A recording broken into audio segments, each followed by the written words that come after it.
हाथ काट कर रख दूंगा ये नाम समझ आ जाए तो। कितनी दिक्कत होगी पता है राम समझ आ जाए तो। भाई राम राम तो कह लोगे पर राम सा दुख भी सहना होगा। पहली चुनौती ये होगी कि मर्यादा में रहना होगा। और मर्यादा में रहना मतलब कुछ खास नहीं कर जाना है, बस त्याग को गले लगाना है और अहंकार जलाना है। अब अपने राम लला के खातिर इतना ना कर पाओगे और शबरी का जूठा खाओगे तो पुरुषोत्तम कहलाओगे।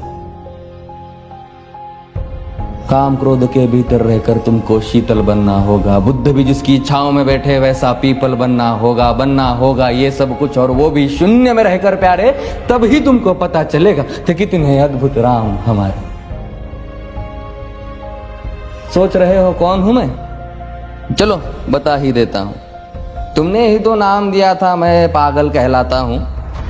नया नया हूं यहाँ पे तो ना पहले किसी को देखा है। वैसे तो हूं त्रेता से, मुझे कृष्ण किसी ने कलयुग भेजा है। भाई बात वहां तक फैल गई है कि यहाँ कुछ तो मंगल होने को है कि भरत से भारत हुए राज में सुना है राम जी आने को है। बड़े भाग्यशाली हो तुम सब। वहां पे सब यही कहते हैं कि हम तो राम राज्य में रहते थे पर इन सब में राम रहते हैं। यानी तुम सब में राम का अंश छुपा है। मतलब वो तुम में आते हैं रहने। सच है या फिर गलत खबर? अगर सच्ची है तो क्या कहने। तो सबको राम पता ही होगा, घर के बड़ों ने बताया होगा। तो बताओ फिर कि क्या है राम।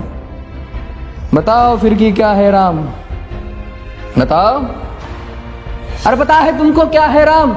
या बस हाथ धनुष तरकश में बांध, या वन में जिन्होंने किया गुजारा, या फिर कैसे रावण मारा लक्ष्मण जिनको कहते भैया, जिनकी पत्नी सीता मैया। फिर ये तो हो गई वही कहानी, एक था राजा एक थी रानी। क्या सच में तुमको राम पता है? या वो भी आकर हम बताए?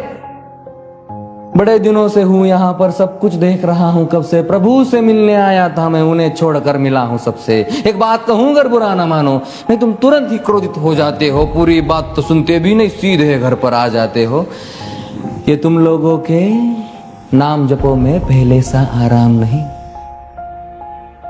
ये तुम लोगों के नाम जपो में पहले सा आराम नहीं। इस जबरदस्ती के जय श्री राम में सब कुछ है, बस राम नहीं। ये राजनीति का दाया बाया जितना मर्जी खेलो।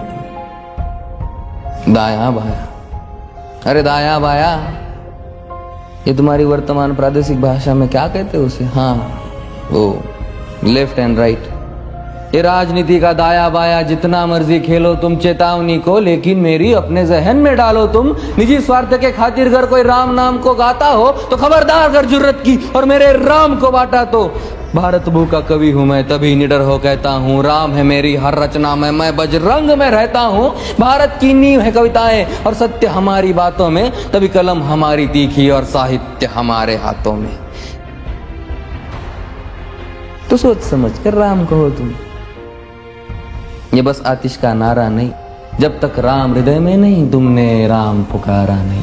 राम कृष्ण की प्रतिभा पर पहले भी खड़े सवाल हुए। ये लंका और ये कुरुक्षेत्र यूं ही नहीं थे लाल हुए। अरे प्रसन्न हंसना भी है और पल पल रोना भी है राम। सब कुछ पाना भी है और सब पाकर खोना भी है राम।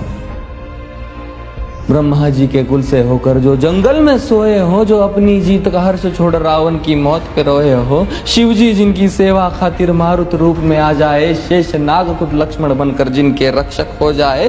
और तुम लोभ क्रोध अहंकार छल कपट सीने से लगाकर सो जाओगे तो कैसे भक्त बनोगे उनके, कैसे राम समझ पाओगे?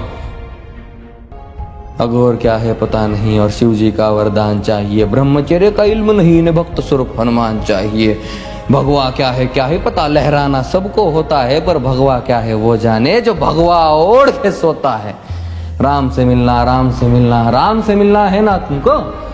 निश्चित मंदिर जाना होगा पर उससे पहले भीतर जा संग अपने राम को लाना होगा। जय सिया राम। और हाँ, अवधपुरी का उत्सव है, कोई कसर नहीं, सब खूब मनाना। मेरे प्रभु है आने वाले, रथ को उनके खूब सजाना। वो द्वापर में कोई राह तक है, मुझे उनको लेने जाना है। चलिए तो फिर मिलते हैं, हमें भी अयोध्या आना है। जय सिया राम। फिर से